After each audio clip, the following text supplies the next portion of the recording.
시편 130편은 개인에게 대한 하나님의 사죄의 은총, 구원의 그 강구, 그것을 이제 이스라엘 민족 공동체에게까지 적용을 하면서 이스라엘 공동체를 향하여서 하나님의 사유하심, 죄사하심의 은총, 그리고 구원의 그 사랑과 은총을 바라볼 것을 촉구하고 있습니다.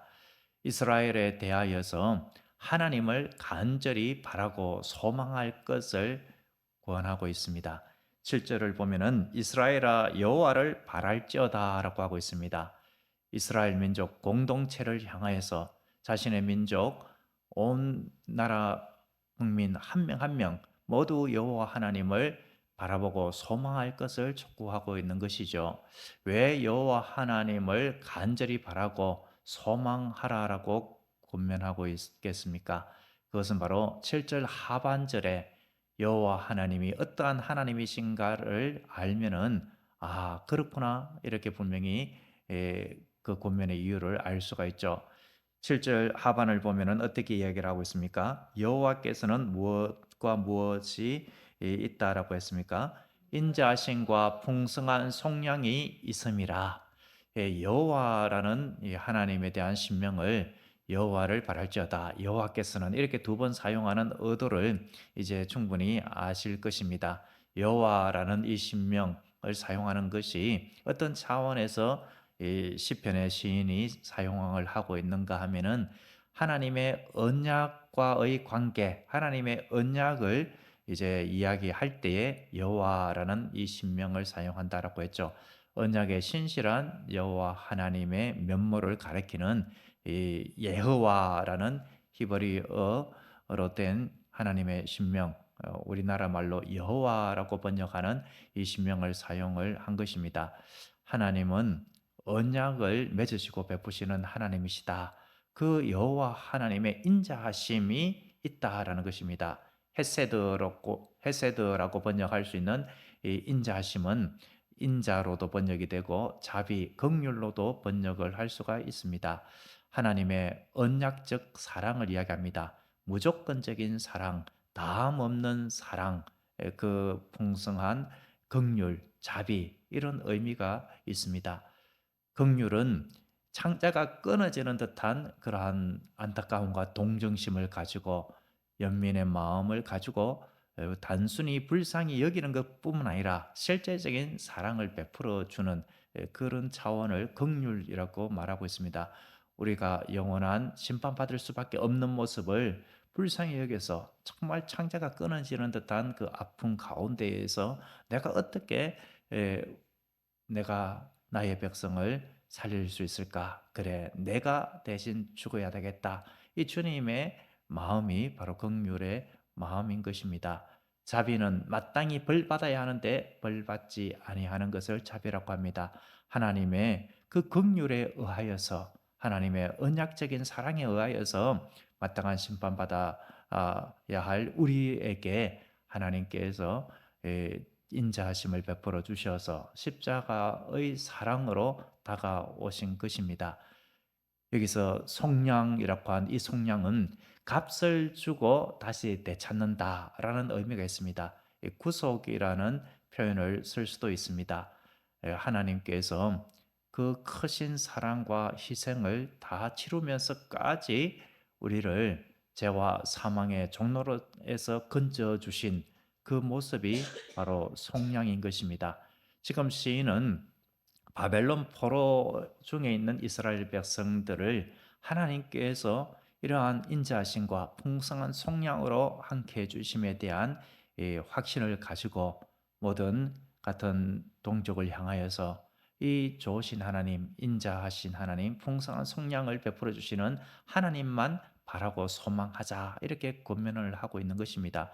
언젠가 바벨론에서 귀환하게 될 그날을 믿음으로 바라보고 있는 것이지요. 하나님의 약속이 있었기 때문에 그 약속을 신뢰하면서 지금 이 시편 130편이 바벨론 포로 기간 중에 지은 시가 이 시편 130편이다라고 다수의 학자들이 말하는 그 견해를 받아들인다면은 바로 그러한 상황 아니면은 뭐 바벨론 포로와도 같은 그러한 절망적인 상황 그 끝도 없는 깊은 바다, 그 깊고 깊은 절망의 가운데 있지만 하나님은 인자하시고 풍성한 속량을 베풀어 주시는 분이시니까 하나님만을 바라고 소망하라, 이렇게 권면하고 있는 것입니다. 이 8절을 다시 같이 한번 읽어보겠습니다. 그가 이스라엘을 그의 모든 죄악에서 속량하시리로다. 이스라엘 공동체를 향하여서 그의 모든 죄악에서 속량하신다, 구속하신다, 구원의 은총을 베풀어 주신다라는 것입니다. 여기서 속량은 탈출과 구출, 이 두 의미 속에서 어떤 단어에 해당이 되겠습니까? 탈출이 아니라 구출에 해당이 됩니다. 탈출과 구출의 차이는 무엇인지 아시지요? 탈출은 내가 나의 힘으로 어떠한 위기 상황, 그 수렁에서 내가 빠져나오는 것, 나의 자력으로 빠져나오는 것, 탈출. 내가 요런껏 탈출했다. 이런 표현을 씁니다만, 구출은 자기의 힘으로는 도저히 빠져나올 수가 없고 다른 사람에 의하여서, 타의에 의하여서 예, 건져짐을 받는 것, 이것이 구출입니다. 이스라엘을 향하여서 그의 풍성한 속량으로 말미암아 그가 이스라엘을 그의 모든 죄악에서 속량하시리로다, 이렇게 지금 마지막 마무리를 하고 있는 것입니다.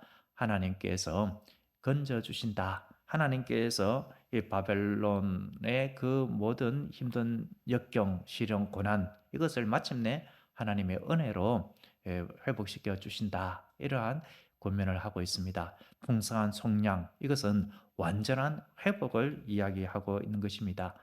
여러분, 오늘 이 7, 8절 말씀은 십자가를 통하여서 온전히 성취된 것인 줄로 믿습니다.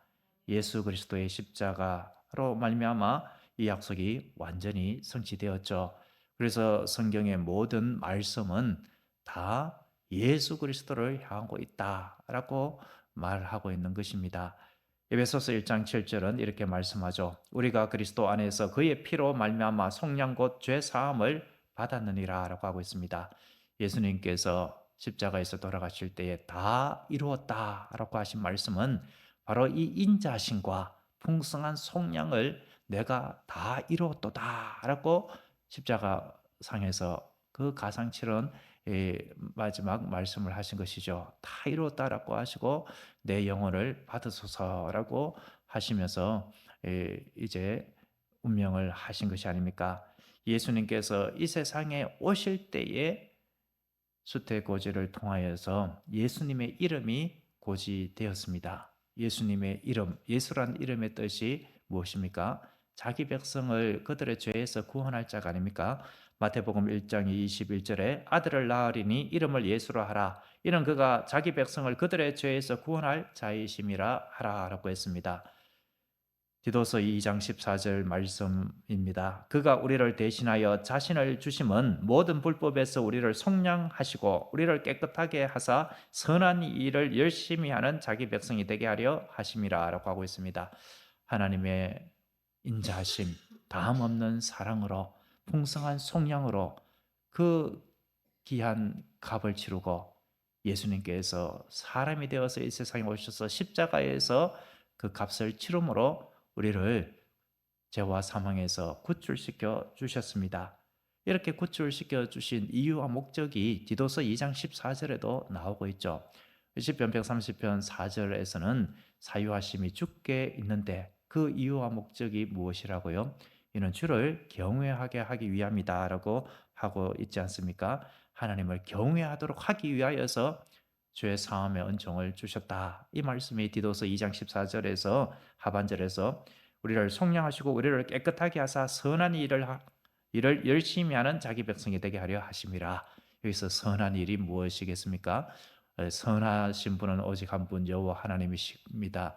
하나님께서 행하시는 일이 선한 일입니다. 그 하나님께서 행하신 일은 예수 그리스도를 이 땅에 오게 하사 자기 백성을 구원하게 하신 일이고 하나님의 나라를 이 땅에서 이루며 하나님의 나라를 확장시켜서 하나님의 백성으로 살아가도록 하기 위함이 바로 하나님의 선한 일입니다. 이 선한 일을 하는 것이 곧 하나님을 경외하는 모습인 것이죠. 우리는 모두 하나님의 다음 없는 사랑, 조건 없는 사랑, 이 인자함의 은총을 입었습니다. 이 인자하심을 대표적으로 보여주는 것이 누가복음 15장에 탕자의 비유 속에 나오는 아버지가 아닙니까? 그 아들의 그 불효한 모습, 그런 것들 묻지도 따지지도 아니하고 아버지가 그냥 그저 용서해 주시고 자녀의 신분, 아들의 신분 온전히 다 회복시켜 주신 것이 아닙니까? 그러한 사랑을 우리가 받아 누리고 있습니다. 가늠한 여인이 예수님 앞에 나온 장면, 요한복음 8장에 나오죠. 많은 사람들이 돌을 들어서 치려고 했습니다. 그렇지만 예수님께서 누구든지 죄 없는 자가 먼저 돌로 치라라고 할 때에 양심의 가책을 느끼고 다 간 것이 아닙니까? 그때 예수님께서 나도 너를 정죄하지 아니하노니 가서 다시는 죄를 범하지 말라라고 말씀하셨습니다. 더 이상 정죄하지 않는다. 제 용서함을 네가 받았다라고 했습니다. 우리는 이처럼 하나님의 인자하심과 풍성한 속량으로 제 용서함을 받았습니다. 그렇다면은 이제 우리가 해야 할 일이 무엇인가를 가늠한 여인에게 말씀하신 것을 통하여서도 교훈을 받습니다. 가서 다시는 죄를 범하지 말라라고 했죠. 제 사함을 받은 자답게 정결하게 거룩하게 하나님의 백성으로 살아가라, 이 말씀을 하신 것이 아닙니까? 우리는 제 용서함을 받은 하나님의 백성이 되었습니다. 다음 없는 사랑, 풍성한 속량을 받았다면은 이제 우리는 하나님의 기쁨이 되고 하나님께서 원하시는 그 선한 일, 우리 주님께서 이 땅에 오셔서 이루신 일, 그 구원의 일을 증거하는 일, 그리고 하나님을 사랑하는 일, 하나님의 사랑을 실천하는 일, 이러한 삶의 자리로 나아가야겠습니다. 우리의 오늘 하루의 기도는 주님, 다음 없는 사랑, 인자하심을 베풀어 주시고 풍성한 속량으로 함께 해 주시니 감사합니다. 예수님의 십자가의 보혈로 값없는 이 은총 구원의 선물을 받았으니 이제 남은 삶은 주님을 경외하는 삶, 하나님께서 기뻐하는 삶을 살아갈 수 있도록 도와주시옵소서. 이 기도로 나아갈 때에 오늘 이 하루의 삶도 우리를 사랑하시는 하나님의 다음 없는 사랑을 만나게 될 것입니다. 풍성한 속량에 감사하면서 감사의 찬양이 흘러나오게 될 줄로 믿습니다. 기도하겠습니다. 사랑이 많으신 아버지 하나님, 다음 없는 사랑, 그 조건 없는 언약의 신실하신 사랑, 헤세드, 인자심을 베풀어 주시고 풍성한 속량, 우리로 하여금 죄와 사망에서 구출해 주시는 그 은총을 감사드립니다.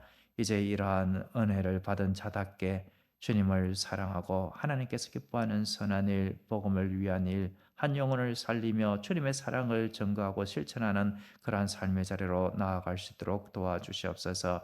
오늘 이 하루도 주님과 동행하며 하늘의 기쁨을 누리는 복된 하루 우리 모두 다 되게 하옵소서. 예수님의 이름으로 기도드립니다. 아멘.